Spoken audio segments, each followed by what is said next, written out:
Hello and welcome to Beacon of Speech. Yeah, this is Christmas Beacon of Speech. There won't be one next week. Are you sad, Joe? Yeah. Joe's sad. What is Beacon of Speech about? Selling freedom of speech to everyone. If I had a copy of the First Amendment, I would hold it up to the camera. But do we have a camera, Mr. Coley? No, we do not. We do not have a camera. Maybe we'll get one for Christmas. We are Christmas. Santa, please bring us a camera. Free speech is under constant assault in America today. The problem is that it's coming from two places that's very hard to fight. From the left, PC madness. From the right, corporations. The concept that we're all in this together is lost in America. America is supposed to lead by example, not force its will on other countries. What are limits to freedom of speech? Pure evil. Evil is debatable. Pure evil is absolute. I can't talk today. Like it or not, a lot of the Constitution is based on vague Christian principles, which is where we'll go to today. There is a God, just unclear over which religious entities have the correct message. I'm Fred Hunt. Across the table from me is Ted Coley. Say hello, Ted Coley. Hello, Ted Coley. And Joe Kaufman is here with us today. Yay! Even though he left her. Oh, that is beautiful. No, since it's the Christmas one. Charlie Brown Christmas. Oh, very nice. Yeah, it is Charlie Brown. Yeah, the Christmas tree. Joe brought the Charlie Brown Christmas tree into the we have video cameras, everyone can see it. Yeah, that's very nice. I'm glad you. How long does that play for? I don't know. You can turn. You know what? Every time I get annoying today, you can turn on the Christmas Charlie Brown Christmas. You can turn it on every single time. What are we talking about today, Ted Coley? First, you know what we're gonna talk about today? Is it the Rock Hall? We are gonna talk about the Rock Hall, but not first. But not first. We're gonna talk about that second. The first thing is, I heard it again today. Every single conservative talk show I've heard this week has said, right? Christmas is about Christ, and people in America are losing sight of that. Now, that is 100% true, but not for the reasons they say. Everything successful in America is not about what it's supposed to be about. I'm going to ask you some trick questions. You ready, Ted? Mm-hmm. What is the most popular restaurant in America? McDonald's? Yeah, McDonald's. Would you say they have the best food? No. Would you say that they are the best to their workers? Probably not. Would you say they have the best prices? No. No. Sometimes yes, sometimes no. Their prices have gone up. Really? I went yesterday to McDonald's. I got a quarter pounder large size, $7 for a quarter pounder meal. I'm ordering from the dollar menu. Well, that's the whole thing. I remember when I first started working here, I remember going to McDonald's and getting the all-American meal for $2. Cheeseburger, fries, medium pop, $2. I got a quarter pounder, because I was super thirsty, I got the quarter pounder with cheese meal, $7. They're not even the cheapest. Again, McDonald's is the most popular restaurant in America, and... Well, who is the cheapest then? Oh, well, if you go to Rallies, it can be cheaper. Yeah. When I go to Wendy's, I get that four items for $4 meal. That's cheaper and fills you up more. Yeah, so basically I was thinking they're cheap, but they're not the cheapest. Right, they're cheap but not the cheapest. Basically, they're the fastest. So you're basically paying for the fastest food. And they're not even, you've waited in the McDonald's drive-thru line before. Are they always the fastest? No. The most popular restaurant in America doesn't have anything to do with food. It has to do with the fastest restaurant. Same thing with Walmart. Walmart's arguably the most popular department store. Well, are they known for having the best stuff? No, they're known for ripping off their employees and being cheap. The NFL. The NFL is not that much different than baseball or hockey, right? But everybody gambles on the NFL. The NFL is not about football. It's about merchandising and gambling. Joe, would you say almost everybody who loves the NFL loves to either gamble or play fantasy football? Most likely. You are a hardcore football fan. If there was no fantasy football, or you would still like the NFL. I hate fantasy football. Fantasy football is gay. But would you say that there's more people like you who are hardcore football fans or more fantasy football freaks? Yeah. And again, things are not and it's the same thing with Christmas. Christmas isn't popular because it was when Christ was born. It's all about getting free stuff and getting a day off. When I worked at Taco Bell, I only got 2 days off the whole year, Thanksgiving and Christmas. And a lot of companies are the same, but now even department stores are open on Thanksgiving. Christmas is a sacred holiday, not because Christ was born, but because everybody gets the day off. Now, you could say, if there was no Christmas, would we get the day off? You know, as soon as people stop being religious, I'm sure the corporations will take that holiday away. But it goes back to Christmas in America is successful because it's not about the birth of Christ. They turn something that hardcore Christians are into, and they would say cursory Christians. But how many people celebrate Christmas who don't celebrate anything? Here's a gift, here's a tree, there's Santa. Yep. It's a corporate holiday. It's a corporate holiday, is all it is. Now, I'm not here to bash on Christ. I'm not. I think it's great that Christ is born and we're all celebrating it. I'm just saying the reason it's so popular is because it's not about Christ for everybody. No, it's about money. Yeah. Sales. How much crap can we sell? How much merchandising? How can we move product? How can we get you to buy this? And at the end of the day, it's not about Christ, and the conservative talk show hosts are right, but that's what America's become. America has become popular things are not what they seem, right? Just like McDonald's. You know, people across the world are like, oh, McDonald's, why do you eat McDonald's? Well, everybody eats McDonald's. Well, why? Does it have the best hamburger? No. Does it? Well, I think the fries are really good, but you can get better. The fries are like crack. Yeah, the fries are like crack, but I mean, you can get good fries. You can get good fries anywhere. You could go to Melt and get good fries. I think the Wendy's fries are better. No way. Nothing beats McDonald's French fries. You don't think any? I like what about you, Ted? What are your favorite French fries? Probably McDonald's, but most of the other places are good too. Yeah, but McDonald's is probably the best. With the exception of Burger King, I cannot think of a fast food restaurant that has bad French fries. It's kind of hard to screw up. Do. Oh, name a place with bad French fries. Wendy's suck. No, Wendy's got Mr. awesome Heroes French fries. Suck. Rally's suck. No, Rally's isn't bad. No, Burger Rally's King isn't really bad. sucks. Yeah. Well, Burger King is awful.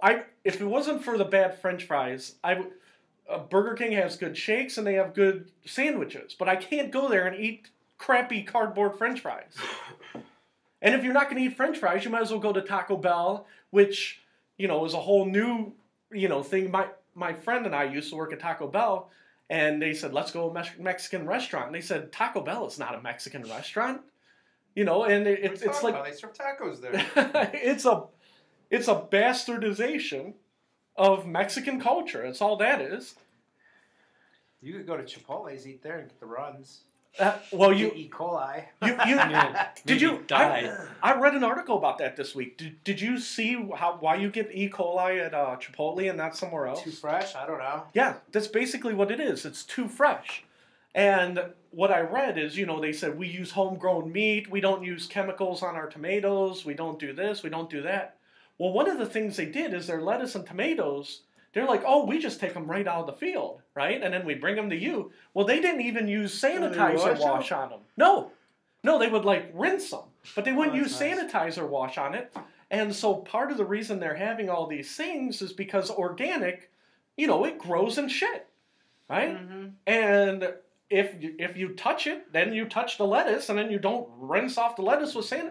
And that's basically, now Chipotle's like, well, now we're changing our things. We're going to at least rinse our stuff in sanitized water. Well, that's nice of them. Well, why weren't you doing that 6 years ago? You would think as a restaurant chain, there'd be certain... You would think that didn't happen a while ago. You think it just happened now, You think it would have happened in the beginning. Yeah. Yeah, I don't know. So why is it happening? Hitting all these stores. Yeah, I have no idea. And that's the whole thing. It's like, why are you doing it now? And part of the thing... Now, people just got sick. Nobody died, did they? Nobody's died yet. Yeah. But again, Chipotle, like you said, it gives you the runs. My wife... Well, I probably shouldn't say this, but she can't eat Chipotle either. I not say this. Yeah, can I go back and block this out? If she eats Chipotle... I always joke around with her. I said, you can't eat it because it's too healthy. You're used to this processed crap. Well, it doesn't have anything to do with being too healthy. It has to do with... you know, the way they make it, and they say what's organic and what's not organic. Yeah. Oh, and another thing, which leads us into our next topic, you know, I started talking about, you know, Christmas is not about Christ in America, and basically it's not. I mean, the core idea it is, but it's grown away from that.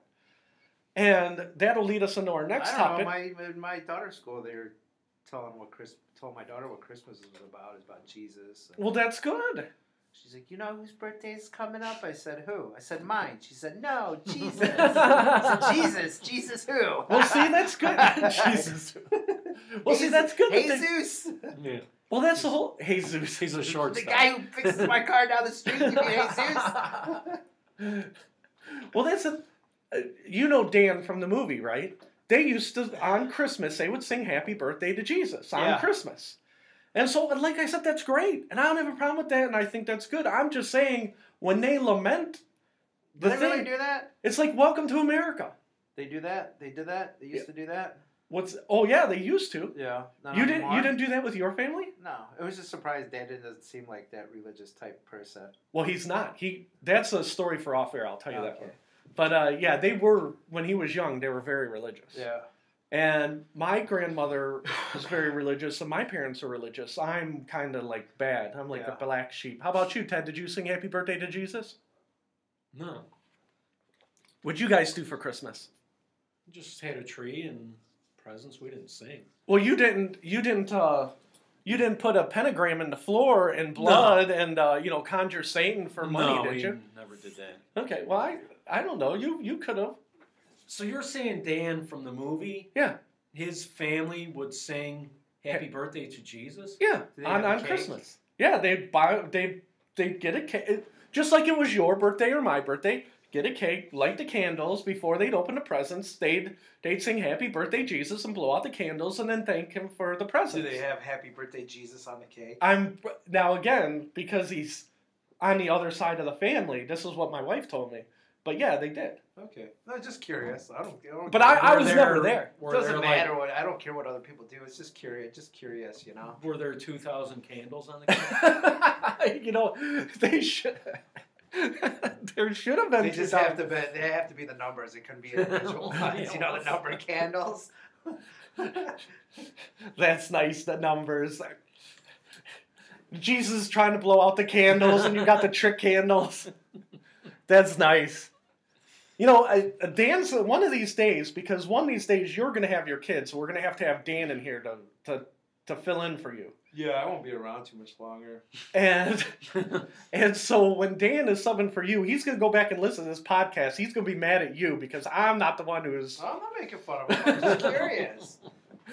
I don't care what other people do. But no, we had a nice day. Because when I was a kid, we'd all go on Christmas Eve. We'd go to my dad's side of the family, and then on Christmas we would, you know, spend it during the day, and you know, we would always go to church like at midnight or 5 p.m. or 7 in the morning. But we didn't do anything beyond going to church. Did you go to church on Christmas, Ted? Yeah, when I was younger. Yeah.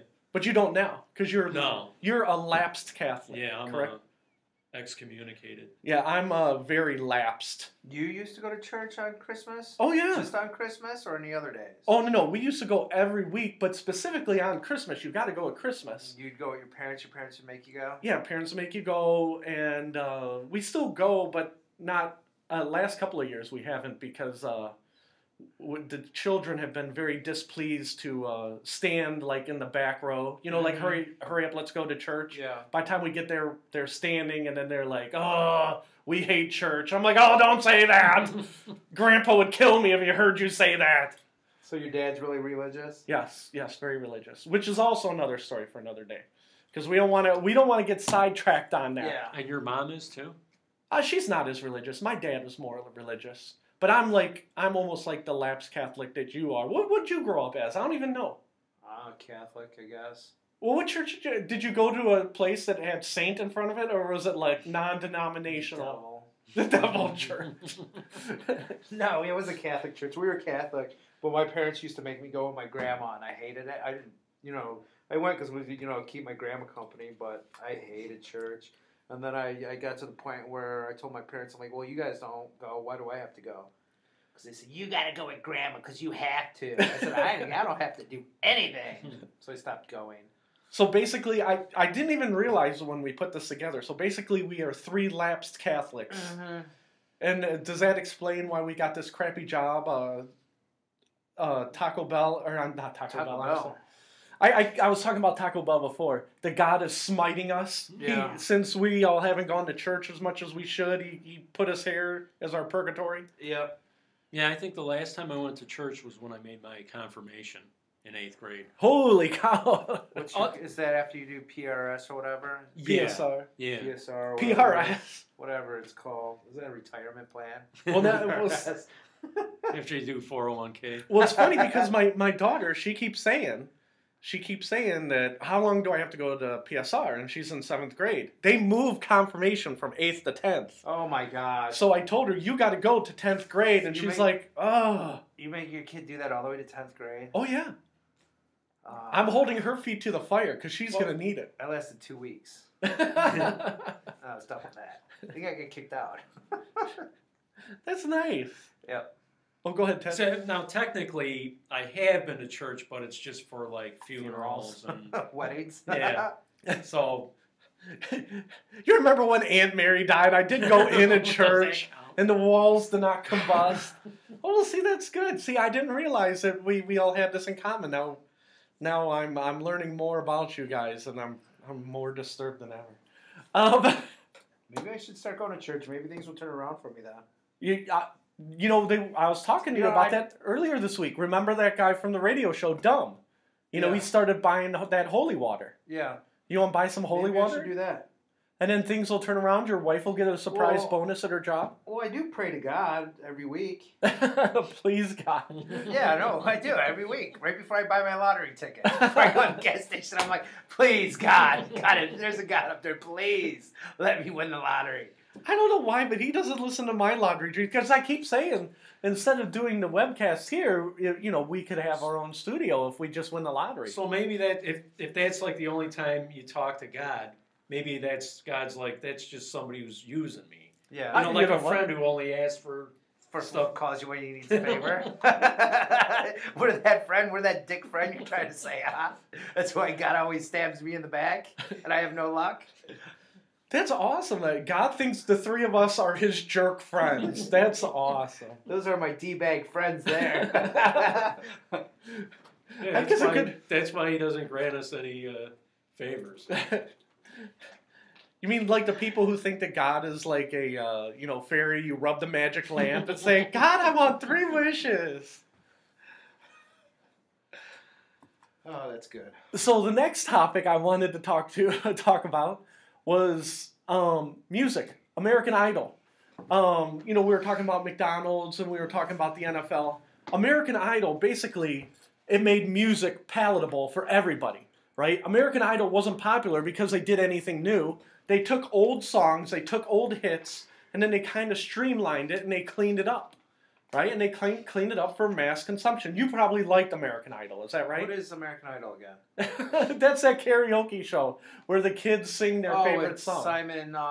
Simon Cowell. Yeah. But he's off the show. He's been off the show for 4 years. Well, then they just bring anybody like off the street to sing? Yeah, bring people off the street and then it's a contest. Big ordeal? And then you sing like, Billie Jean or you got to pick Eleanor whatever song Rigby. you wanted to do. I think they had a format, but I wouldn't watch it because it wasn't about music. It was about a singing show. It started out with music, but then it Okay, so it started out with music, right? And again, American Idol became the most popular show in America, not because of anything that they had done. They had no original ideas on that show at all. No. You suck. We're going to dress you up. You need to present yourself more. You need to be a showman. It wasn't about the music. And at some point... Yeah, you know what it was about? What's that? It was just a reality karaoke show. Reality karaoke is what it is. Now, hardcores would be like, oh, well, it made Kelly Clarkson a star. Yeah, but how many people tried out for that show? 10,000 people? It wasn't about the music at all. But again, people are like, oh, American Idol, it was great for music. No, it almost killed music. which leads me, where I keep trying to get going, and I keep spinning my wheels, is Rock and Roll Hall of Fame nominees. And this is where I'm going to beat into you two today, okay? And I want your honest opinions, because I love music. I love music. I know Ted loves music. Joe, do you love music, or you just like music? It's okay. It's just okay? It's just okay. You like hookers and blow more than music? Yeah, something like that. Today was the Rock Hall. Who they put in the Rock Hall, okay? NWA? Yeah, you know why you know NWA? Straight out of Compton. You know NWA because that's all they talked about today was did they belong? No, I heard it once. Did they not belong? Oh, I heard it all day. Once. People are like, they belong, they don't belong. Oh my God, and Star Wars. Subject, but We'll talk about Star Wars later too. See, now I don't even know who NWA is. You don't know who NWA is? Oh my God, Ted, we're gonna take you out back and whip you. Really? No, I don't know. They are in the Rock and Roll Hall of Fame. How can you say that you love music and you don't know who NWA is? Does that stand for something? Yeah, it stands for Negroes with Attitude, but they don't use the word Negro. Yeah, honestly, I don't know who that is. Yes. They have the song "F the Police." Ted, what you were never banging your head when you were a teenager to F the Police? No. Okay, well let me tell you, I do know who NWA is because I thought they were all right, but I thought they were overrated. The thing that pissed me off about NWA was Ice Cube was in NWA, right? Yeah. And then he's like, yeah, F the Police. And then 10 years later, he's like, oh, come watch my movie. Hey, I'm on 21 Jump Street. Yeah, 21 Jump Street. And all those, I'm like, you are in NWA. You're the biggest poser there is. Hypocrite? Well, I wouldn't say hypocrite, but I don't know. I don't know if they were, the Sex Pistols got into the Rock and Roll Hall of Fame based off of one album. And NWA basically got in because of 2 or 3 albums. Because they didn't have any hits on the radio. Yeah. They were all about, street culture, okay? The language of the streets. Well, I wasn't from the streets. I was from the suburbs. What about you? You guys were both from the suburbs. Yeah.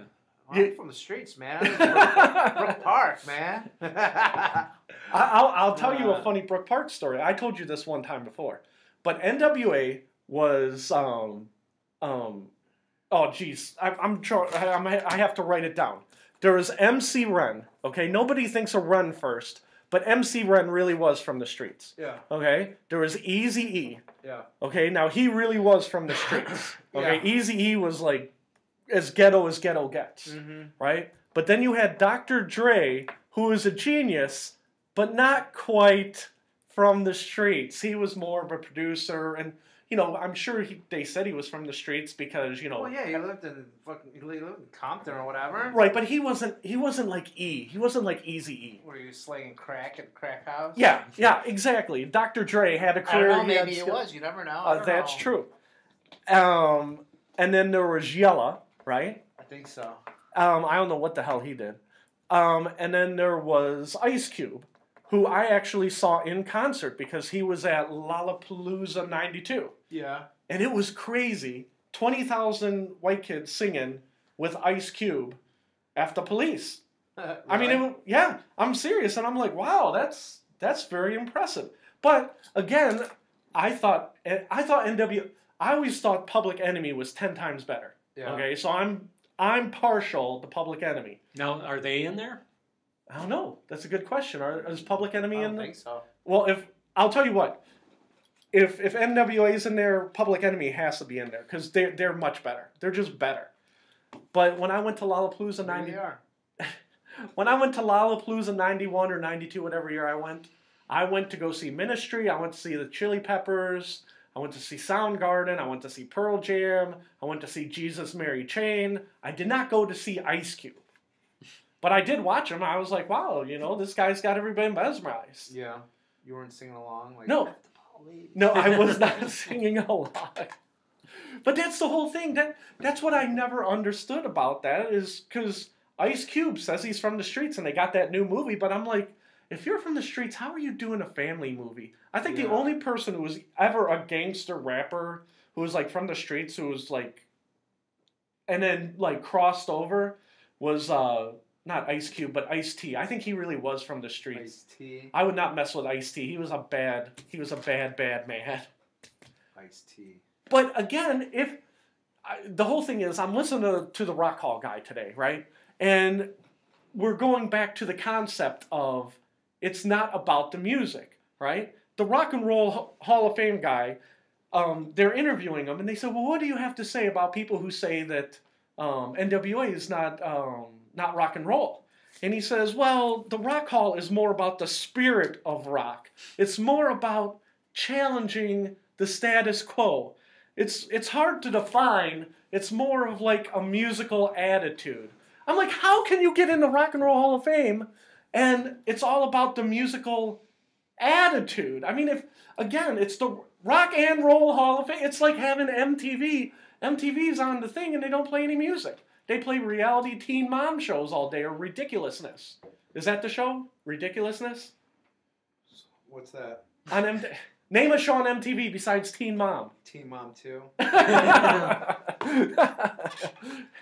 But again, MTV started about 24-hour-a-day videos. And now it's not about videos at all. Yeah. Do they even play videos anymore? They play videos like at 5 in the morning till 7 in the morning. And then they say, well, we play music. Yeah. No, you really don't. And they don't play new stuff. They play whatever's popular. What's popular now? I don't know. I don't even know what's popular either because I'm like the Justin unpopular Bieber. guy. What? Justin Bieber. Yes, they play Justin Bieber videos. That's probably what they do. At 6 in the morning before the teeny boppers go to school. Britney Spears. Yeah, I don't know about Britney I don't Spears. know. That's what I'm saying. I don't know who's popular. But so at 6 in the morning when the high school kids are doing their homework, they're like, oh, Justin Bieber's on, Selena Gomez is on, and they're watching it as they're going off to school. But, but again, it's not about the music. When this guy's talking about the Rock Hall and he's not talking about the music, I'm like, it's about the music. Now, which comes back to where I started. No, he's just looking to sell tickets. And, nothing is about what it's supposed to be. Got to keep that building running. Who's going to pay for that building? Yeah. They need new people in that. Well, VH1 is the same way, right? They play almost no music. They might play 3 hours of music instead of 2 hours, but it's exactly the same. Now, also there's VH1 Classic? Yeah, VH1 Classic plays more videos. Okay, but still not entirely videos. No, because right? MTV, the great scam was they said, oh, well, we're going to play reality shows, and then MTV2 will play videos. And then they saw that they didn't make enough money, and then they made MTV2, and they didn't play videos either. And then they're like, well, go to MTV.com and watch videos whenever you want. Well, it's not exactly the same as watching it on TV. Yeah. What about Headbangers Ball? They still have that? They used to, but now I believe it's online only. Yeah. You watch Headbangers Ball online. Okay, I'll be right on top of that. Yeah, who wants to do that? They just have the show. But by going to director of the Rock Hall, okay, if you're going to put a rap act in, you have to put in NWA. Now, the three of us can argue whether NWA belongs as a rock act, but by the premise of rock and roll is an attitude, I would put in NWA, okay? Because if you're saying that NWA is an expansion of the blues from the 50s, I think it's a reach. But if you're going to make that argument, I will listen to that argument. I don't agree with it, but I would agree with they belong in. Okay? Mm-hmm. I would not put them in, but if that's your premise, I guess... I won't put them in. I guess you could put them in. Okay? Well, the thing is, there has to be a lot of bands that are in the Rock and Roll Hall of Fame that really didn't have any attitude. Like ABBA. Yeah. ABBA is the one that I keep going back to. They put ABBA in the Hall of Fame. They put ABBA in the Hall of Fame. What attitude did they have? Well, they all hated each other because they were two married couples and they got divorced. They had to sit... They had attitudes with each other. Yeah, they had to spend a whole day with each other, and then at night they had to sing about how much they loved each other in upbeat tempos. And then all of a sudden, after years of that, they're like, this sucks.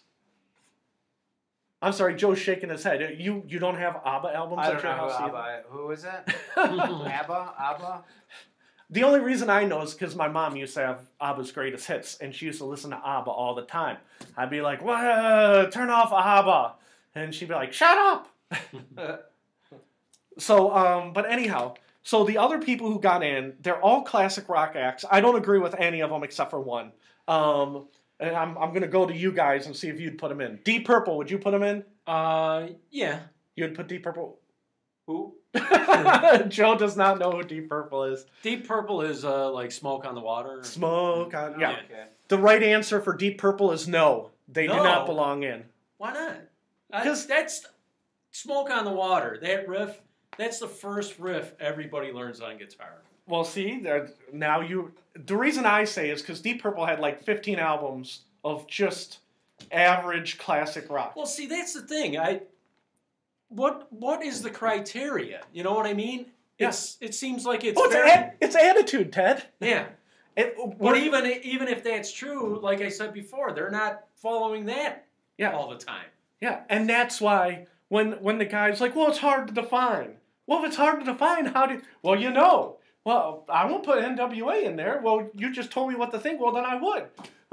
Well, you can make that argument for almost any band. You know what I mean? I love... Like, the example I used and me and you have talked about is Frank Zappa. Frank Zappa did 100 albums. He released like 70 albums while he was alive, 30 albums after he was dead. Now, I also think that Frank Zappa sold 100 total albums in his whole career. Okay? But they put him in the... probably 10 of them were to my friend. Yeah, and that's the whole thing.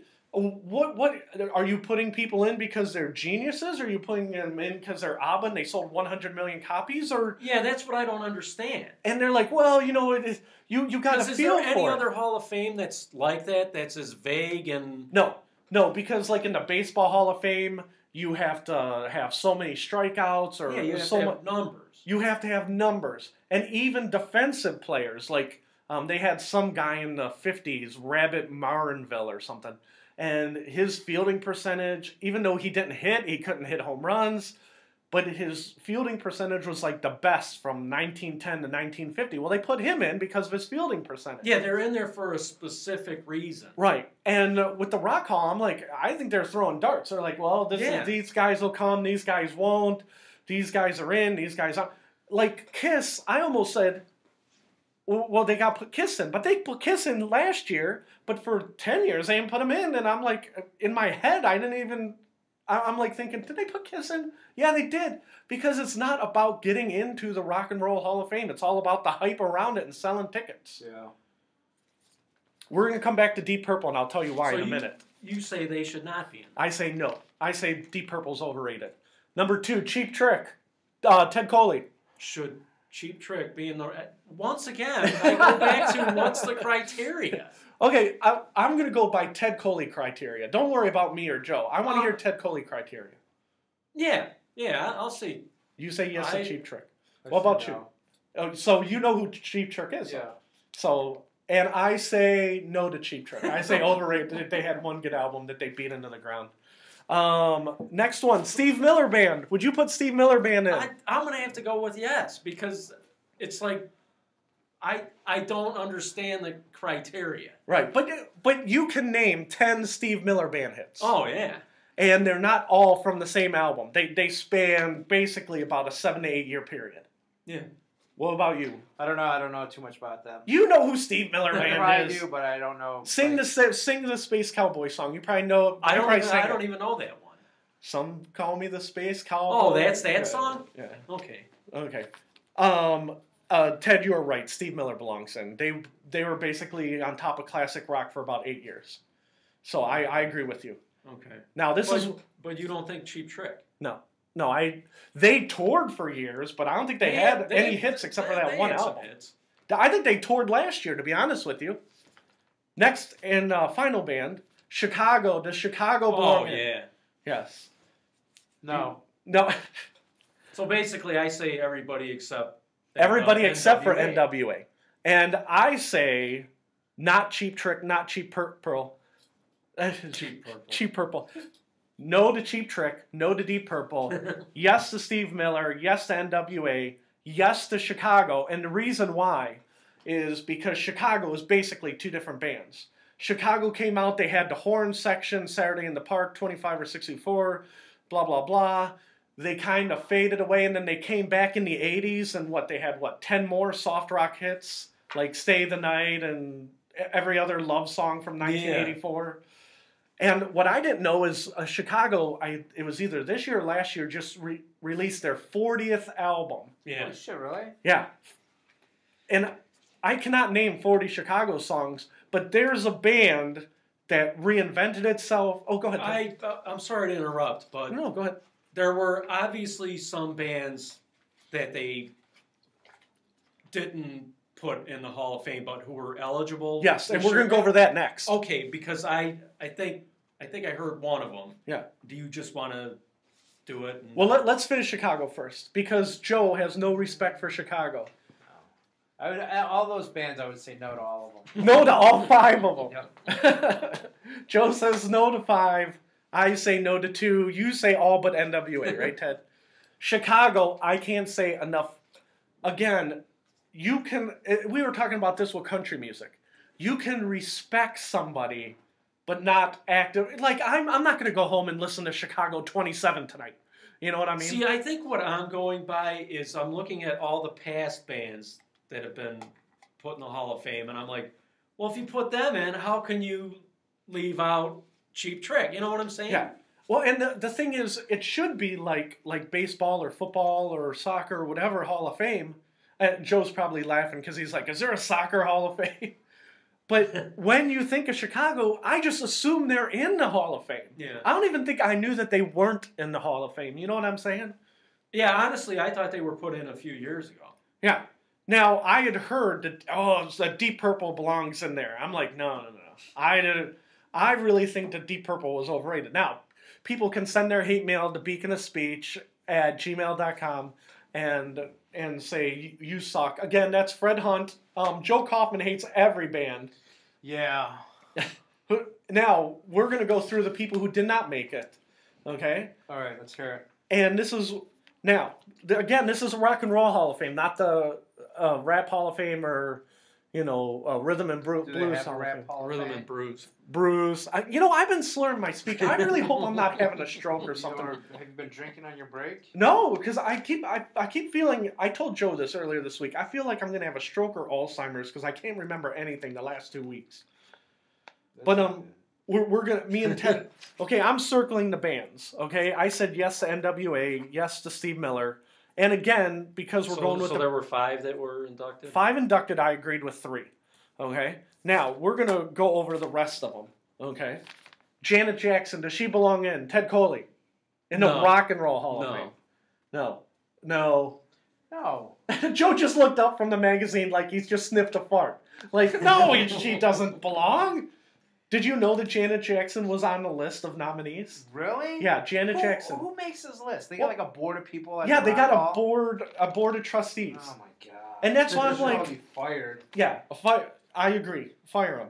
Now, me and Ted, we're gonna probably agree on this. Yes. Band. Band. Yes. Oh, yes. Yes. I agree. Yes. Yes to yes. And they're another band. When they were young, and they weren't allowed in, and Cheap Trick was. Yeah. Oh, I would, and that's the whole thing. I think Yes was better because Yes used to be a prog rock band. They'd have 20-minute long songs. They're all about experimentation, and then they tightened it up. And one of the things you don't know about me, Ted, is one of my favorite albums of the '80s was 90125? 90125. That album is spectacular. They should get in based on that album alone. And that doesn't even count everything they did before. Now, Joe's looking at me like, what? 90120? And that album was good mainly because of that, who was it, Trevor Rabin? I don't know. I just know, I love that song, Leave It. I love Owner of a Lonely Heart. Oh, that was a huge album. I mean, they had 4 singles off that album, and top to bottom, that was a great album. Okay, next was The Cars. That's the one that I was thinking of. It's like, if 2 of the possibilities are The Cars and Cheap Trick. That wasn't even on the list that was on the list? That was on the list, but they didn't pick them. They didn't pick them. How do you pick Cheap Trick and then not The Cars? Not The Cars. Yeah, exactly. No, because The Cars should be in there. I think The Cars. Oh, see, we got the first. I'm circling this. Joe says The Cars as the first band that he would have put in. What I'm saying, to me, The Cars are not that much different than Cheap Trick. But if you have to pick between the 2 of them, I would pick The Cars. Yeah, and I agree too, because The Cars started at new wave.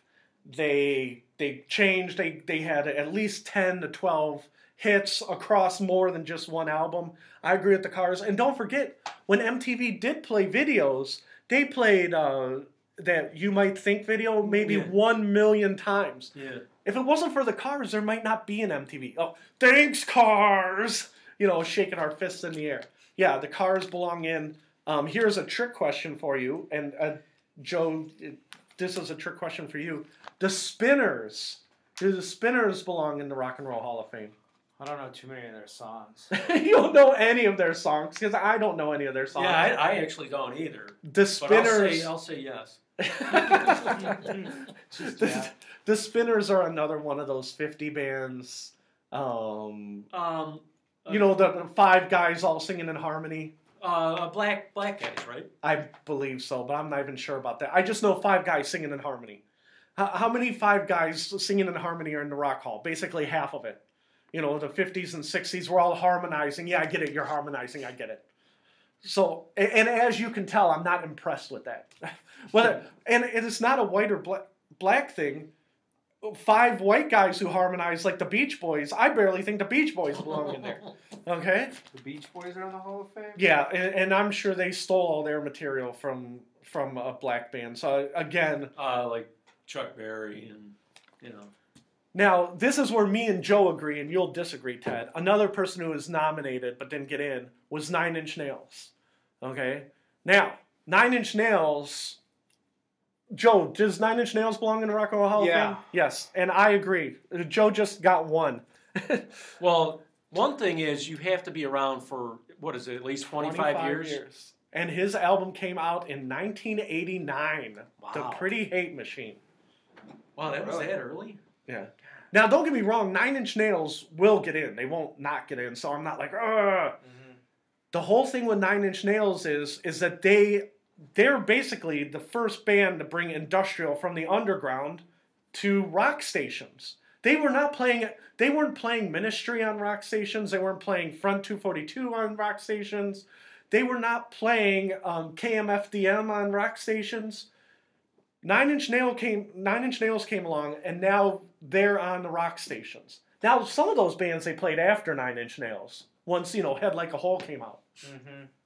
But they brought industrial to the mainstream. Bringing industrial to the mainstream, you're in the Hall of Fame automatically. And that doesn't even include, they just released an album this year. They're on the cutting edge of digital.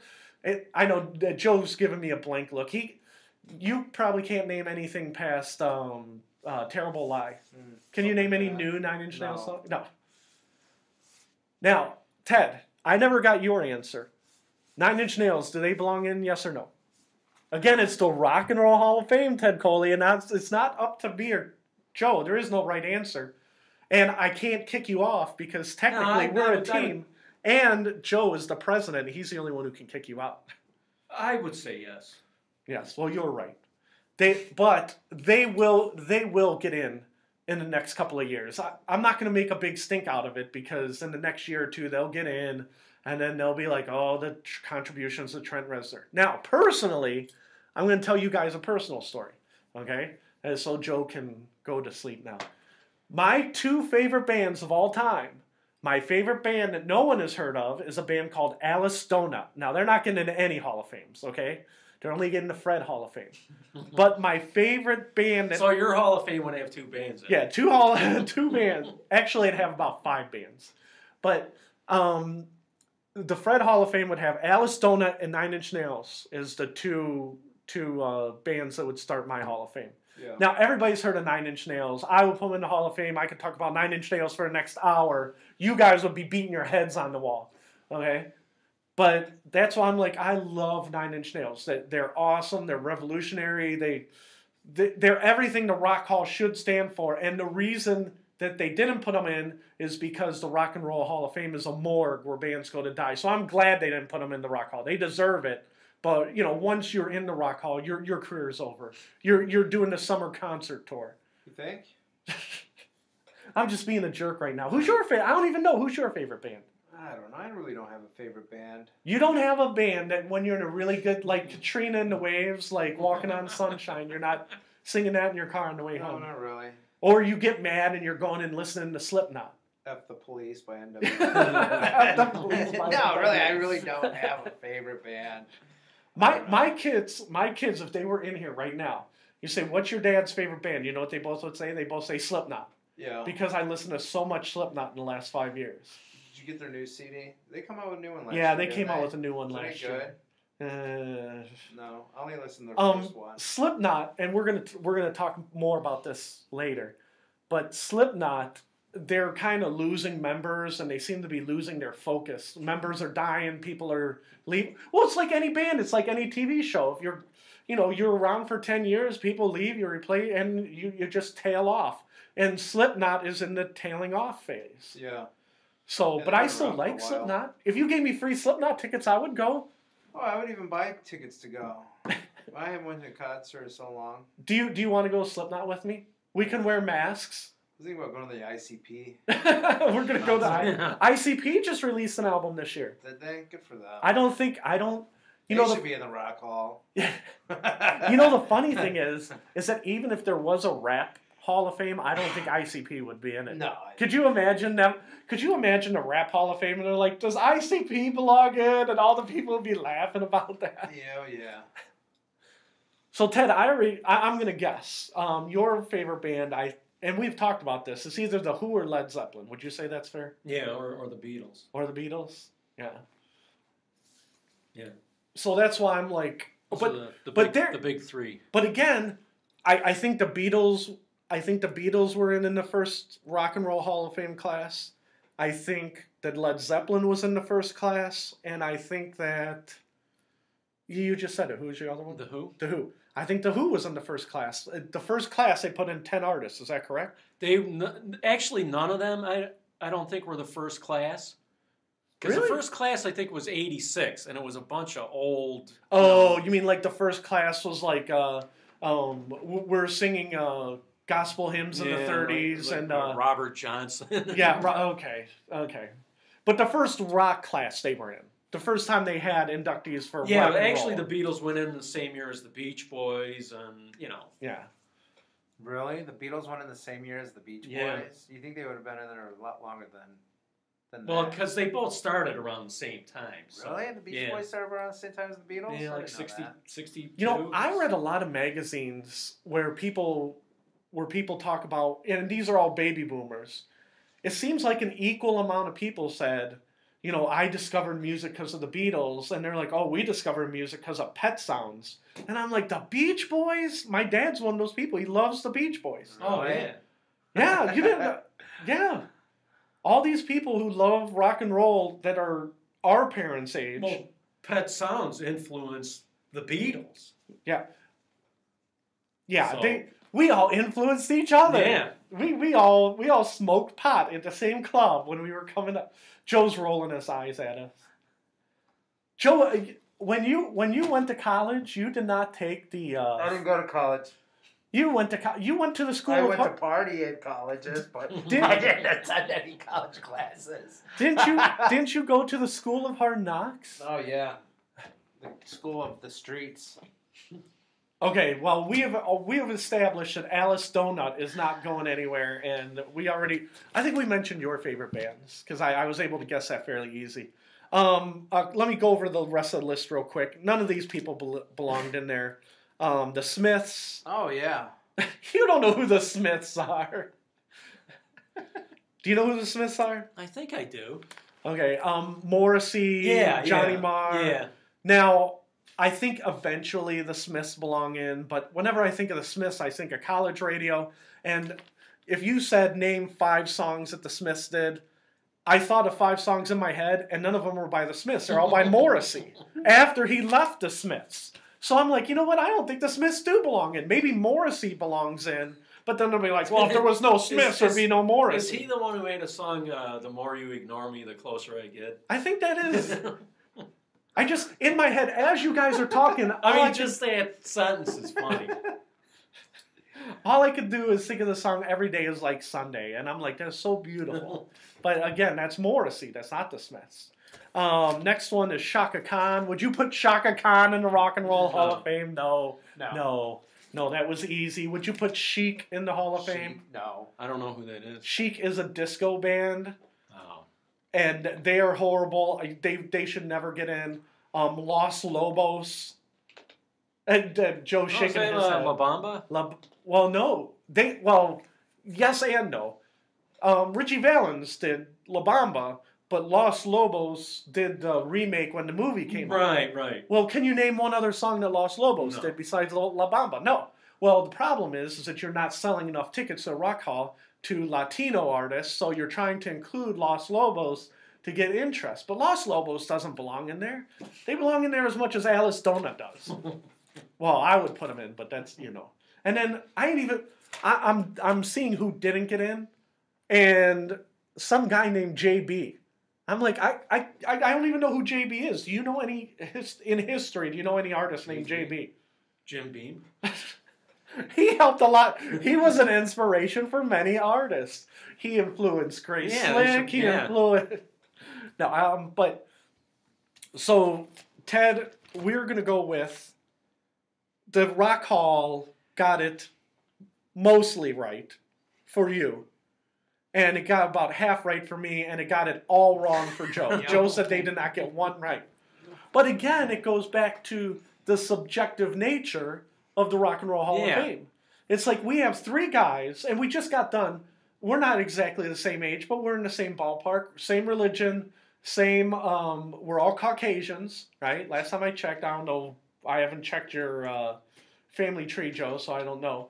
But we literally had three divergent opinions about the Rock Hall entries. It's like, well, how do you vote for people? Rock Hall sucks. Have you been there?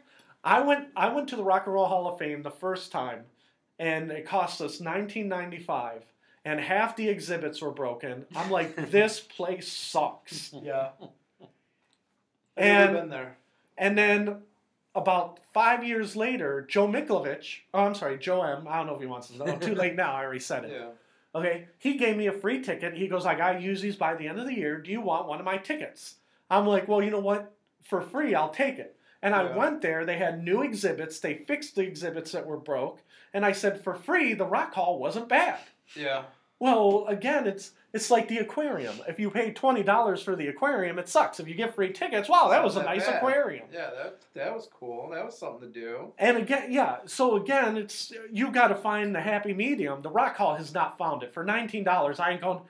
That's how much it costs to get in, is $19? It was 19. I think now it's 17. Yeah. But again, if you go with your wife, that like never happens anywhere. Yeah, but if you say you want to go to the Rock and Roll Hall of Fame with your family, it's $80. Well, who in the hell wants to take their family to Rock Hall for $80? Yeah, screw that. Well, they'd be like, oh no, the kids are only $13. Kids under 8. What kid wants to go to a Rock and Roll Hall of Fame? An 8-year-old. Yeah. Hey, my son's 10. Hey, do you want to go see NWA inducted into Rock Hall of Fame? And kid would be like, I just want to play my video games. He's, who? Yeah, exactly. Let me tell you what NWA stands for, son. NWO, Hulk Hogan? Yeah, are we going to You said the first time you went there, they had broken exhibits. Like... It's the Rock Hall. How could the exhibit be broken? Because... Isn't it a guitar, like, hanging on the wall with albums or whatever else? Well, but that's... Or, like, written notes and shit? A lot they have, like, things that you press and it'll... Yeah. There were a lot of visuals, but there were a lot of...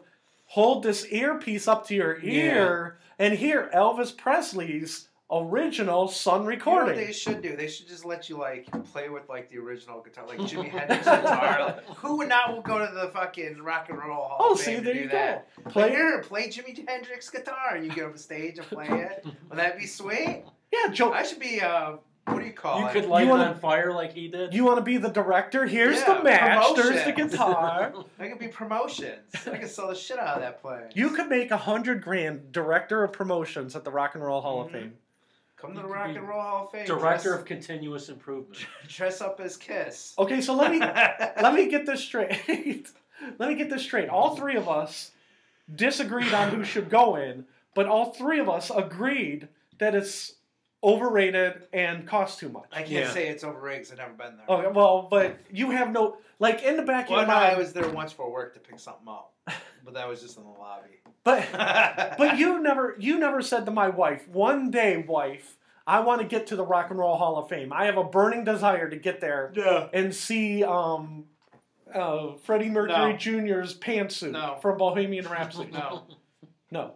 Well, but that's my point. I've never been to the Football Hall of Fame either. You've never been to the Canton Football Hall of Fame? I've never been there either. Maybe I should be doing this webcast with someone else. Some other people. I thought we were going to go. You know what? Maybe we should go and do a webcast from the lobby. Do you think they'd let us? Probably. You should contact them. I actually... You laugh at me. Come on, I'm the president of this company. Do some work around here. I actually like the Football Hall of Fame. I thought it was nice. I could stay there for hours, but people who I go with, they're like, yeah, I get it. There's a helmet. And I get it. The AAFC. Who cares? No, I think it would be cool to go see, but it's just when the weekend comes, I got so much other crap that I'm doing. It's like. But if I gave you free tickets, where'd you rather go? Rock Hall or Football Hall of Fame? Yeah. And it would be more convenient to go to the Rock Hall because we live in Cleveland. Yeah. Could you imagine? Could you imagine living in another city? We live in Detroit, or we live in Peoria, Illinois, or Nebraska, or whatever. You want to go to Rock Hall in Cleveland? Who in the hell is coming to Cleveland to see the Rock Hall? What's wrong with Cleveland? Well, I didn't live here. I want to visit Cleveland. You would want to visit Cleveland? Yeah. You have Lake Erie. You got Terminal Tower. You got the homeless people everywhere. No, that's why I never realized. I never understood why they built the Rock and Roll Hall of Fame in Cleveland. Oh, well, it's for people to come see. You think Cleveland paid a lot of money to get that here? Oh yeah. And like I said, if they wanted to make it the Music Hall of Fame, I would listen to that and say, listen, we want to do contemporary. It's the Modern Music Hall of Fame, and we're going to start from 1930. And we're not going to go back to the creation of sound. But we're going to do, then that would be fine. Or if you're like, we want to keep it just rock and we're going to isolate these up. But they didn't. They said, basically, it's a music hall of fame with the name Rock and Roll Hall of Fame on it. Yeah. But again, if you go by that premise, I would put NWA in, like I said, because they were game changers. They just didn't have the staying power, Yeah. You know what? Maybe, I don't know, and I'm going to go back to this. MC Ren, he did a CD called Kiss My Black Ass. But it was all Z's, like Kiss My Black Ass. Yeah. Zzz, right? That was a good album. I really liked that. I don't think I ever listened to it. You never listened to MC Ren? No. But I don't think MC Ren's doing anything. You don't hear him, they talk about him like Ice Cube or Dr. Dre. Maybe they could have an MC Ren exhibit, and you know how you could go to Vegas and see, artists that are there all year long. Yeah. That they have those residencies. Who's the guy who sings Stonka Shane? Oh, Wayne Newton. Yeah, they could have the MC Ren room at the Rock and Roll Hall of Fame. They should do something like that. They should. That would be nice. Would you go and see a resident at a? No. If they pick somebody from the Steve Miller Band, they just had somebody from Steve Miller Band playing the same riffs in the corner all day long. They paid them 40 hours a week to play the same riffs. And you're like, hey, you're in the Steve Miller Band. That wouldn't make you want to go? No. Some of those guys need the money. That's a good concept. Well, since you're the director, I'm throwing these ideas out. We can probably get them cheap too, huh? Well, and that's the whole thing. Chicago, they had 40 albums, right? They had 40 albums. That means they could be the live exhibit. Come see the live exhibit this month. Yeah, so see the live exhibit. MC Ren. Yeah. Yeah. Well, that's the thing. Chicago's had 40 albums. They don't have all the same members, right? They probably had 50 or 60 members like Funkadelic, right? You can say this guy was in Chicago from 78 to 82 and he can play his horn for you. I mean, he probably needs the money, that guy. And they do it for a month. Take a month off of his normal job and pay him triple to be a resident at the Rock Hall. That's a good idea. You guys are now just mocking me. What are they going to do with the guys who are dead, though? You know what? You brought up something good. Lennon. For a long time, wasn't Lennon in Red Square? Oh yeah. They used to have. Was it Vladimir? Was that his name? Vladimir Lenin? I think Vladimir Putin. I don't remember what Lenin's first name was, but Lenin, he was in Red Square. Yeah, his body. Yeah, his body. So just recently they took it out. It was like after 90, they said it was too ripe or unmanageable or whatever, right? But the Rock and Roll Hall of Fame used to have Alan Freed's ashes in there. Well, screw that. Give the ashes back to the Freed family. Have an old body in there, and you can see, see the body. Well, I do know, and I didn't see it, but for a while they actually had the clothes John Lennon was wearing when he got shot. Oh, see, I didn't know that. Yeah. See? But if you had John Lennon's corpse, they'd probably get more visitors. Yeah. Yeah, I see you rolling your eyes at me. Okay, I got a question for Ted. Okay? Now, talking about music, there's a band called Paramore. Are you familiar with Paramore? No. Okay. They're a little pop punk band. You know who Paramore is? No. Yeah, it's the little girl with the pink hair. Maybe. She sings Ain't It Fun? I think so. Okay, well, anyhow, Paramore is a little pop punk band. Okay, and this is why I bring it up. And they started when all the members were like 15, 16 years old, right?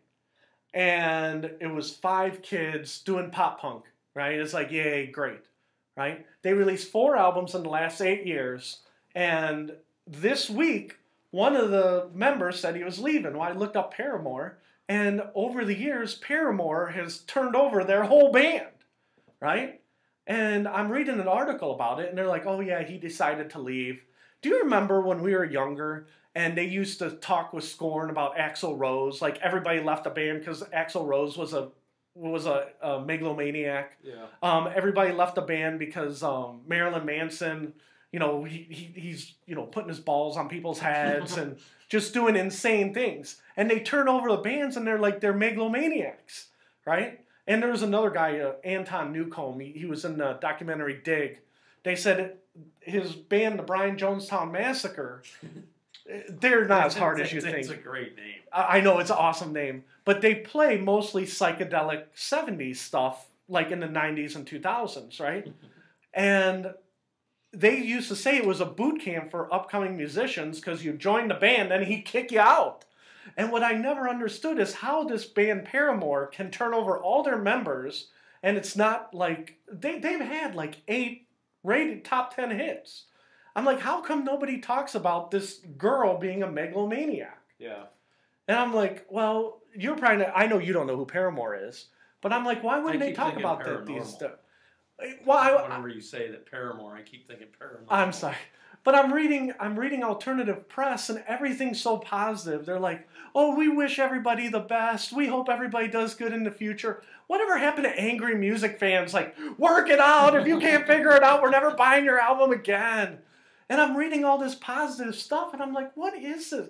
These kids nowadays, I'm like, if you go by attitude, there'd be no Rock and Roll Hall of Fame, because Paramore, for a pop punk band, they're actually one of the more popular ones. In 25 years, if the Rock and Roll Hall of Fame's still around, Paramore is one of the bands they're going to talk about putting in there. Yeah.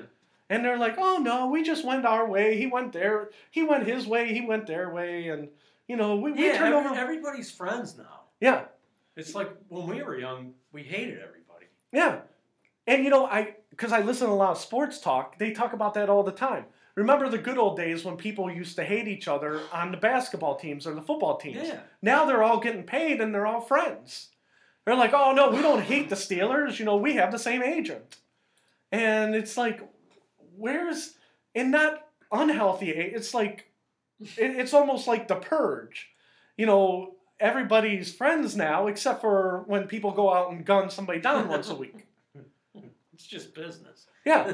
Yeah, we need to purge all this, and that's why when I was thinking of I'm thinking of bands today that would be in the Rock Hall in 25 years. No, that Brian Jonestown Massacre. Uh-huh. I don't know anything about them, but is that a good band? Oh, you would love them. Yeah, they're a good band. Basically, because I was going to say it's hard to live up to that name, to be as good as that name. Basically, they came out in the 90s, and they played a lot of 60s, 70s psychedelic, great song structure, 8 guys with instruments. They were awesome, right? The problem is that every time they went to sign with a major label, the lead singer would punch the guitarist, or he'd be in rehab, or he'd be shooting heroin on the stage. So he sabotaged his own success. But he kept making music, and now he makes music. He still makes. I download stuff by Brian Jonestown Massacre all the time. They make good music, but they can't like get their crap together to get signed by a label because, again, the corporate structure can't handle the Brian Jonestown Massacre. They can't put them in a box and market them. You know, they make great music, but you can't sell them. You never know what they're going to do. You don't know what they're going to do. You don't know that he's going to show up. You don't know if he's going to show up. You don't know if he comes out with a great album, and then the next album he'll be like, you know what, I don't like guitars anymore. We're going to play bongos and sitars. And you're like, well, we can't market that. You can't do an album with bongos and sitars. And like I said, that guy has like 12 albums. I'm telling you, I'm recommending right now, you have to check out Brian Jonestown Massacre. They're still around today, but listen to one of their first 5 albums. And do you know who the Dandy Warhols are? Sounds familiar. Well, they're that's good too. Early good Brian Jonestown Massacre, Dandy Warhols. They're not the same, but they're in the same universe. Mm-hmm. So if you're familiar with them, you would like them. Those two bands, both of those two belong in the Rock and Roll Hall of Fame. Neither one of them will be in. Yeah. I know you rolling your eyes. You just said, Fred, were you listening? I said I don't care about the Rock and Roll Hall of Fame. Okay, do you guys want to talk about music anymore? Are you guys done? Whatever you want to do, it's your show. Yay! Well, technically, you're the president, and Ted is my is because I want to talk about soccer. I know that's what you want to talk about. I love soccer. One of our adopted teams, Swansea City, they fired their head coach, and they lost some more games. Now they're on the borderline of relegation. Swansea City out of Wales. And the reason I bring it up is because it doesn't matter if it's hockey, soccer, football. If your coach loses, they're going to fire his ass. It's the same talk show all over the world. This guy's losing. He should be winning. This guy's losing. He should be winning. You said they fired the coach? Yeah, they fired the coach. And they got a new coach, and I don't know anything about him. I just know that... What was their record? I don't remember. I'd have to look it up. But it's pretty bad? They were at 500, and then they lost like 5 out of 6 or something. And I'm like, oh no, because again, and I can't beat this into the ground enough. In America, if you lose, the fans just want to stake you up, right, and bring pitchforks and torches and burn down your building. In the Premier League, if you come in the last 3 places, you get demoted to the minor leagues, and nobody wants to get demoted to the minor leagues. And that's why they're all going crazy. The only team in Wales might get demoted to the minor leagues. And technically, in America we have baseball, major leagues, AAA, AA, single A, rookie. Overseas, they all have different names like Tier 1, Tier 2, Level 1, Level... I think there's like 9 levels of soccer in Great Britain alone. God. Oh my God, they love their soccer, huh? Yeah. Well, but... At the end of the day, if you think of it that way, they said their colleges are kind of like our high schools, right? Well, think of it this way.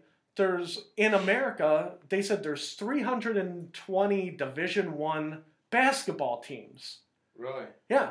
And I never knew that until like just recently. And I'm like, so you could think of their soccer, instead of having college soccer, they just have, these 9 tiers. It's the same thing with basketball. We got the NBA. We got the what's the Canton Charge in? NBA 2, the D League. Yeah. So you could say NBA is the top, D League is 2, college basketball Division 1 is 3, college basketball Division 2 is 3. You see what I'm saying? So it's not that dissimilar. But yes, they do love their soccer. But unlike here, you get demoted to the minors. Out of the that's a good idea. That would be, what would work best is it would work best for hockey, American hockey, the NHL and AHL, because if your team sucks, like the Buffalo Sabres were head and shoulders worse than everybody last year. Yeah. Not only are you watching the 3 best teams to see the Stanley Cup, but the three worst teams to see who's going to AHL, and the people of Buffalo would be that they'd be screaming their heads out, no, we're going down to the AHL. This can't be. And then you get like San Antonio as coming up. So if you're a good team in the shitty league, do you move up? Yeah. Oh, that's a great. I love that. The crappy teams move. Basically, in Premier League, the 3 worst teams get demoted to the next level, and then the 3 top teams from the level below. But every level is like that. So all 9 levels. Now it's not always 3. Some of them's 1. Some of them's 2. One of them's 3, or some of them's 3. But yeah, winners move up. Losers move down. That's awesome.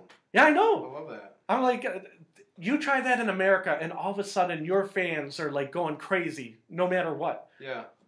Go ahead, Ted. I'm sorry. The stadium down.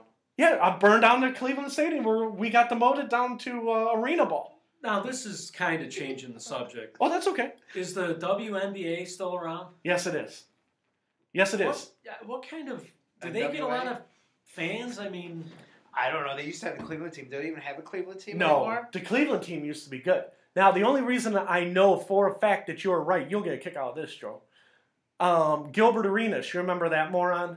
Sounds familiar. He's the guy who had the guns in the locker room for the Washington Wizards.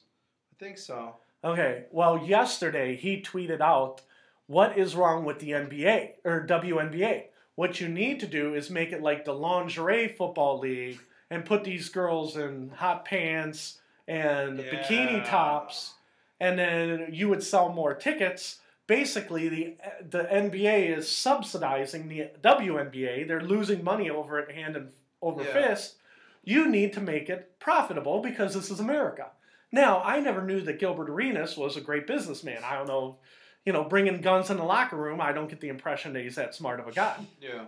But the problem with the WNBA is the same problem that you have for other sports, is that you got 2 good girls on the team and they're both on the bench, and the best girls in the WNBA, me and you and Ted would look better in bikinis than they would. They are angry, mean-looking athletes. Okay? Now, I'm not trying to insult anybody in the WNBA. I know I just did. But you can't... They're trying to market basketball, and they're trying to market it to young girls to grow up and like the NBA. They're not trying to... They're trying to market the game. Their heart's in the right place. Yeah. Gilbert Arenas is trying to be an American and market it like everything else. Like Fox News or whatever. Yeah. Janet... okay, Wayne Gretzky, his daughter, is married to or engaged to some famous golfer, and she was on the cover of Golf Digest wearing almost nothing.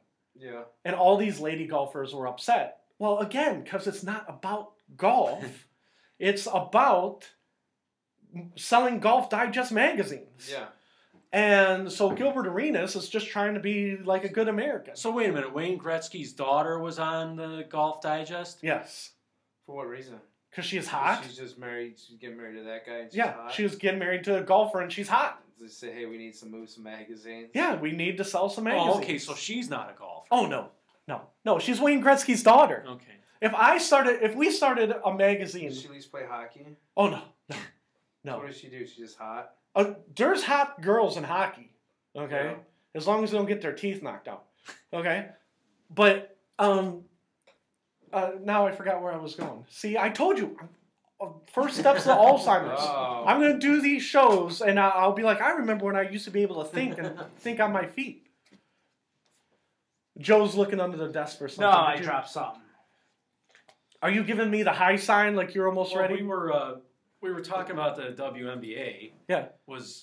Oh no, it's just their heart is in the right place. That they want little girls to grow up and like the NBA. Yeah. You know what I mean? It's like almost like a starter league, and it's admirable that you try and have a league. But I don't think the league is in the black. My question is anybody going to see those games? Some places are. Because I only asked that because I swear it doesn't seem like I've heard anything about the WNBA. Because we're in Cleveland. Well, how many chicks are really into basketball, though? Supposedly, again, it's like, you know how everybody says in America soccer's a growing sport? Yeah. They're saying that girls basketball is a growing sport. No, unless you're in Connecticut, it's not a growing. It's a niche sport. And if you guys want to pick on me, you can. And it doesn't matter if you're a boy or a girl. You can say indoor soccer is a niche sport. Arena football is a niche sport. Lacrosse is a niche sport.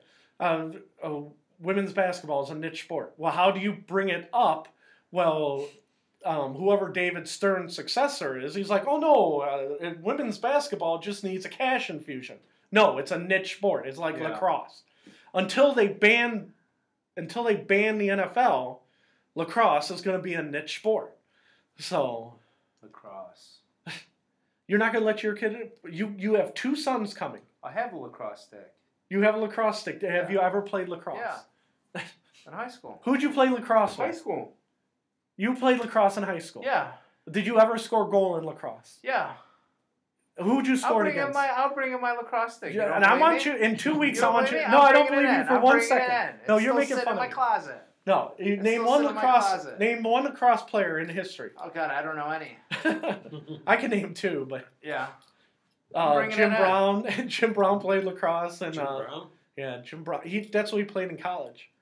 He played lacrosse. He's in lacrosse. The running back, Jim Brown. Yeah. And then I think Jim Thorpe. Is he the Indian? Is he Jim Thorpe was, because that was a big Indian game. They could put him in the Indian Hall of. I think he's in there. I think Jim Thorpe and Jim Brown are both in Lacrosse Hall of Fame. Really? See, you would have learned that if you went to the NFL Hall of Fame. Mm-hmm.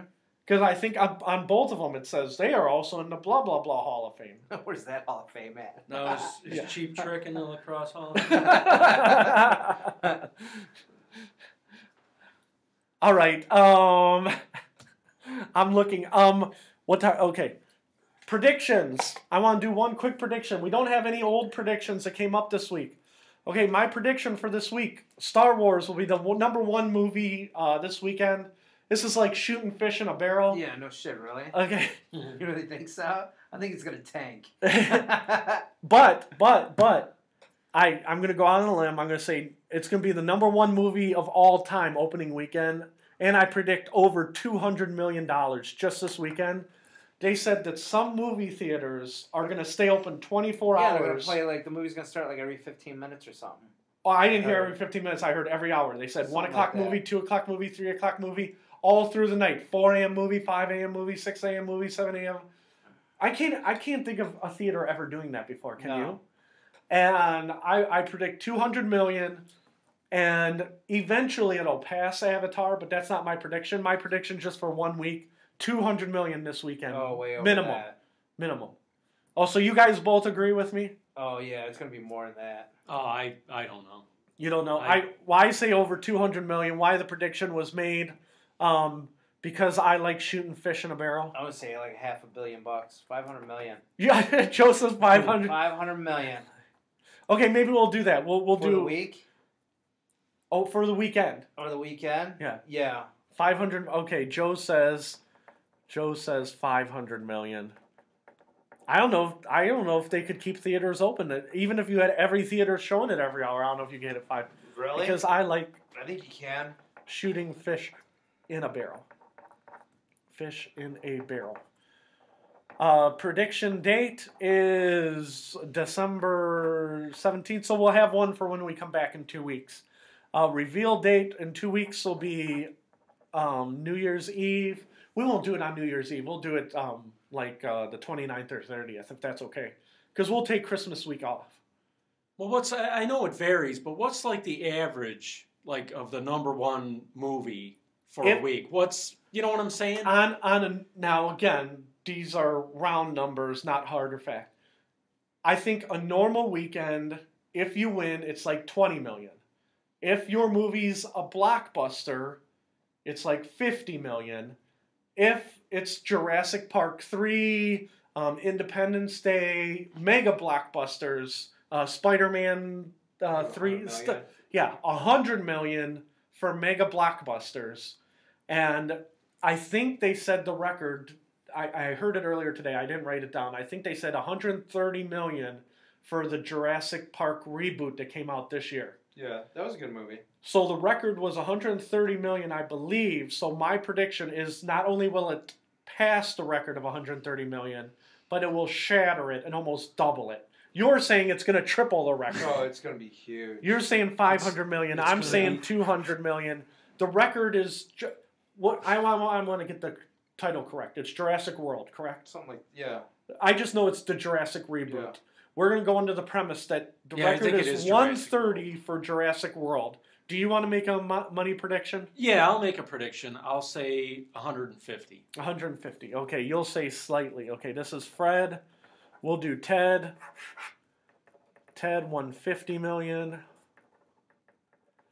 And I'm writing this down. Hey, do we have any music we can play while I'm writing this down, Ted? Yay, Ted, 150 million for the weekend. I'm writing down Ted. Fred, 200 million. Go see it. Anyone seen it this weekend? Go ahead. The lady at one of my stops is going to see it. No, any of us. You seen it? No, I'm not going to see it. You seen it? No, I'm not going. There's right there. What I will do is I will wait a week or two and then I will go see it because I love the first one. But again, I'm like a scorned lover. I thought the first one was awesome. It was the greatest, movie ever made. Yeah. I thought the second one was great. I thought the third one was great. And then they had that episode 1. Yeah. That thing was such a pile of horse crap. Really? That I'm like, you know what? I may never come to another one of these. And I'm like, okay, I got suckered. I went to episode 2. Another steaming pile of horse crap. Yeah. And then I remember episode 3 was an average movie. Well, after that, I'm like, well, George Lucas stole money from me. And me and you have talked about this on other webcasts. I feel like George Lucas came to my house and stole money from me. That's how bitter I am about Star Wars. So I will not go on the first day, but I will see it. But I'll wait till it's 2 or 3 weeks old. Yeah, but he's not doing anything with these films, though, is he? Oh, no. As a matter of fact, he's like, oh, no, they're not my movies anymore. And the only person I have heard who has been a wet blanket on Star Wars is George Lucas. Yeah. But I'm like, it's too late. You're the one who thought of it and said, oh, I had 9 episodes in my head. Well, this is episode 7 and this isn't even one you thought of. You just sold it for $1 billion so someone else could come up with episode 7? You're a bigger jerk than I thought you were. Yeah. So this wasn't his idea? No, this is all J.J. Abrams who said this is episode 7. So we really don't know what the true episode 7 really is? No, and I predicted, I told you this, was it last week or last month, Ted, that after this comes out, I really think that George Lucas is going to come out with a book and say, oh, this is my episode 7. You know what I mean? Like, kind of like a dick move. You'd want to see where he would take it. Yeah. But they're not going to do it. Like I said, I've read interviews where he's like bitter that they're like, oh, they made me make 3 more. Oh, they made me make $1 billion.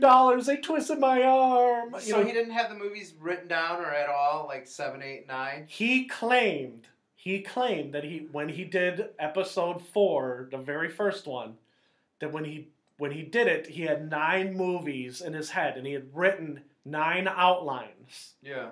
But there were so many plot holes in 1, 2, and 3 that everybody was like, there's no way you could have wrote these. He's like, shut up!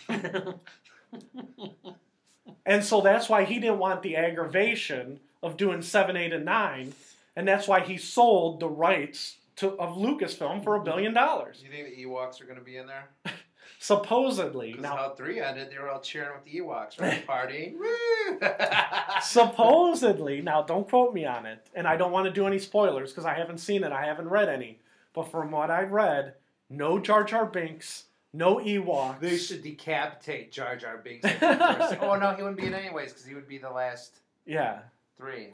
They said this one is basically 30 years after Return of the Jedi. Yeah, well, 30 years after the third one. Yeah, the third one, the first series. So they said it makes sense, and you'll get a laugh out of this, it makes sense in space-time. 30 years after the part 3. It's like, really, that's what you're going with. 30 years in space-time. I know Harrison Ford's in it. Is the rest Harrison Ford is in it. Mark Hamill's in it. Carrie Fisher. Mark Hamill's in it? Yeah, Mark Hamill's in it. Wow. And because I saw him doing a little promotion, and they were like, "Oh, can you?" How's he look all effed up? They said all of them lost weight to do it. Yeah.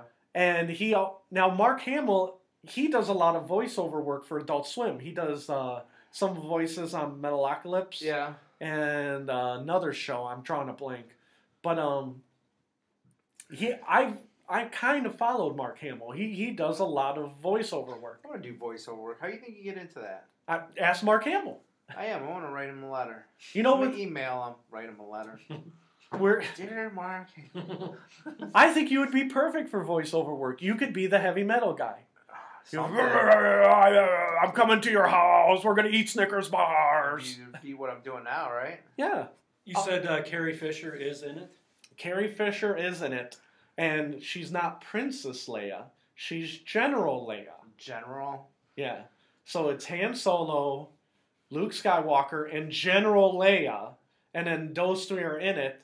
And I heard one guy say that Lando Calrissian was in it, but then someone else said that guy was lying. He's not in it. But I don't know any of the plot. The only thing I know is it's 30 years after Return of the Jedi. In space-time. In space-time. So I will set that up. So our prediction is 150, 200, 500 million. Okay, are we comfortable with that as our prediction for the day? Let me write that down. You want to do any predictions on the Browns game with Seattle? No. We will, but I don't want to. Okay. Let me grab one more sheet. I'm sorry. Can I have some music, Ted? Okay, prediction for Browns game. I don't think Joe's going to give his prediction. He just left. Okay, go ahead. My prediction for the Browns, I think Seattle will win. I think they will win 35-12. And I predict pain. I predict at least 3 guys go on injured reserve. 3 guys go on injured reserve. Ted, do you want to make a prediction? Yeah, I say Seattle will win. Okay. I'll say 37-13. 37-13. Do you have any other predictions? Crazy predictions? Let's see. I'll say Johnny Manziel will be sacked 5 times. Sacked 5 times. Okay. Now we got Joe, who is the king of the predictions. Do you want to make a prediction for the Browns game? Browns will win. Johnny Manziel will throw for like 400 yards. You're high. Okay, Cleveland, I'll just put wins. I won't even make you count a score. It could be, for all I care, it could be Cleveland wins 3-2 in a monsoon. Cleveland wins, Johnny 400 yards. Okay, 400 yards. And don't forget, we're not doing the show next week, so we'll do one more. What's the one right after? We play next week. Well, no, we're doing Seattle. The next 3 games are Seattle, Kansas City at Kansas Pittsburgh, City, and then Pittsburgh. They're going to win all 3. You're high. They're losing all 3. Because Johnny Manziel. Watch him. He's going to light it up. Okay, we're just going to do 2 weeks. Jeff Gordon, too, coming back. What? Jeff Gordon. What's his name? Josh Gordon. What's his name? The wide receiver. Yeah, Josh Gordon. Is he coming back? Yeah, he comes back the first game of next year. Oh, he's not back there? No, he was in the news because he was on a webcast and he was publicizing for the year. Yeah. Oh, well. All right. Never mind. Okay, so 2 games. Kansas City. Okay, we'll do 2. That's all right. I will put for Kansas City that Cleveland will lose the same exact score, 35-12, but Johnny Manziel will be sacked 10 times. 10 sacks. Okay. Now, for KC, what's your prediction against KC, Ted? You think they'll win or lose against Kansas City? Kansas City is playing basically for a wild card spot, but they've won 6 games in a row at Kansas City. Really? They've won 6 in a row? Yeah, I think they're 9-4, but they were 3-4. I say the Browns are going to win that one. Okay. Do you want to pick a score, or do you want... yeah, I'll say 24-17. Win 24-17. Okay, and Joe, you said Cleveland's going to win all 3 of their last games. Yeah. versus Bolt. Do you want to give us a score for the KC game? 34-3. Browns. Johnny Manziel. 500 yards. A 500 yard. 5 TD passes. Okay, we're gonna get a big kick out of this after Christmas break. And then the last game, Johnny Manziel's gonna get hurt. All right. So we have 2 predictions: one on the Browns, one on Star Wars. And again, that's like shooting fish in the barrel. One last thing. We didn't get to our magazine. Well, that's what I was gonna get to. We're gonna make it real short. I bought this Psychology Today. How do people see you? Right. I read this whole thing. You know what it was? It was a bunch of gibberish. It made me. Did you worry about the ones with the twins? Yeah. Like that story? They were good-looking twins, but other than that, it wasn't that great of a story. It made me ashamed to be a psychology major because I'm like, I could have wrote for that magazine. And why don't you write for it?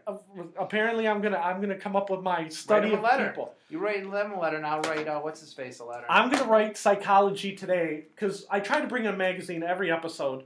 And today I brought in the Psychology Today for December, and I read it, okay, and I'm like, nothing stands out. And now, like, after the fact, I'm like, I don't think there was anything that, like, stuck with me. You gotta start getting cool magazines.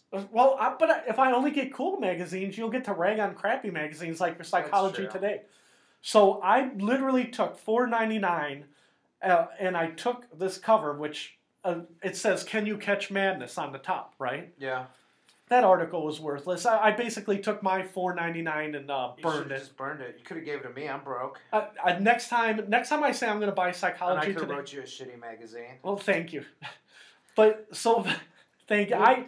Now, what twins are you talking about? Is one of them the one without legs? Yeah. Is that? Yeah. One gymnastic. One gymnast. Here, we'll go to it real quick since we have. I thought it was interesting. You thought it was interesting? Yeah. That's what I was reading through your Rock and Roll Hall of Fame. You did not like our Rock and Roll Hall of Fame conversation? Look, one of the articles is called "Good Vibrations" in Psychology Today. No, I just glanced at the twins or whatever. Yeah. Did their parents like get rid of the one because she didn't have legs? Yeah, because again, the one girl is Olympic medalist Dominique Mosino or whatever. She's famous. I can't pronounce her name. But they were from Romania, and they were twins, right? And they're from the old country. And they're like, we love our daughter. Well, we love the daughter that has legs. The one that doesn't have legs, we can't take care of her. Mm-hmm. So they gave her up for adoption. Well, because they're from the old country. But basically, it doesn't matter if you're from Romania or United States. If you have twins, you give up one without legs, you're just a jerk, right? Mm-hmm. But the family that adopted the girl with no legs said, we love her whether she has legs or no legs. No, the family who adopted her, was that a Romanian family? No, it's just an average American family. Right? Okay, so she came to America. Yeah, the Romanian family came to America, right? Okay. And they were from the old country, but when they had kids, one of them, again, they had 2 daughters. And they said, we love this one, and that one without legs, holy cow, we can't take care of that one. Yeah, we're probably freaked out and didn't know what to do. We're poor Romanian immigrants. How are we going to take care of this kid? Yeah, how are we going to take care of this kid? Okay, so they gave that kid up for adoption, but coincidentally, Dominique went on to win medals in the Olympics, right? And the sister, right? I don't want to get it wrong. Her sister Jen, she got adopted by a nice family who treated her good, but she went on to win Olympic medals in the Paralympics because she didn't have any Olympic. And she was a gymnast. So it was a study in twins. What are the chances of twin sisters both growing up to be gymnasts? So it's a good study in nature versus nurture or, however argument you want. But by the end, all I could think of were the daughters were very driven and the parents of Dominique were kind of jerks. And that's what I came across with, but it wasn't the best article I'd ever written, or ever read. You know what I mean? So I just didn't think it stood out that much. I mean, it was an interesting story. Maybe if someone else would have told her, if it was in a different, like maybe if it was on CNN, they would have had like a better storyteller. Yeah. Or I thought it was decent. You thought it was decent? Yeah. So you are now a fan of Psychology Today. Mm-hmm. Just that article. Well, I am ashamed that I am a psychology major. Do you know what Ted Coley? I have trivia for you. Do you know what my minor is? Yeah, religion, isn't it? Yes. Religious studies, yes. So not only am I a lapsed Catholic, but I am a religious studies major. In all religions? No, I'm very poor on other religions. Yeah. I'm basically, we learned mostly about Christianity, but we did it from the historical. One of the things we learned about was here at CSU, because I went to Cleveland. I didn't go to a religious college. I went to Cleveland State University, right? So when I minored in it, they're like, we are studying the historic Jesus. We are studying the historic Muhammad. What do you do with that? What do you do with that degree? Literally nothing. I work at Iron Mountain. That's what I did. Did your parents pay for that, or did you pay for that? I paid for most of it. My dad did help. Yeah. So I cannot say that. Did you come home and tell you were minoring that? They just kick you in the ass. And say, well, I think he was really religious though. Yes, so because he was religious, he was happy, but he did not know I was learning about. My dad would have probably kicked me in the ass. My dad thought I was reading the Gospel of Luke when I was really learning about what was Jesus doing in the year 25. Who was the emperor of Rome in the year 25? What language was he speaking? The Gospels were, Jesus spoke in Aramaic, but they were written in Latin or whatever. Yeah. And so he would have been displeased with the historical Jesus part of it. Cool. Yeah, I know. Yeah, we're totally bringing the room down. I could tell. Joe's like, this might be the most boring thing. I could talk for an hour and you would go to sleep and you would have crazy dreams. So you probably never sleep better than when I'm talking about religion. That'd be sweet. Ted, now was your dad an influence as far as you choosing that? No. What is it, minor or? No. I always thought religion in college was interesting because the same reason it's interesting in the news today.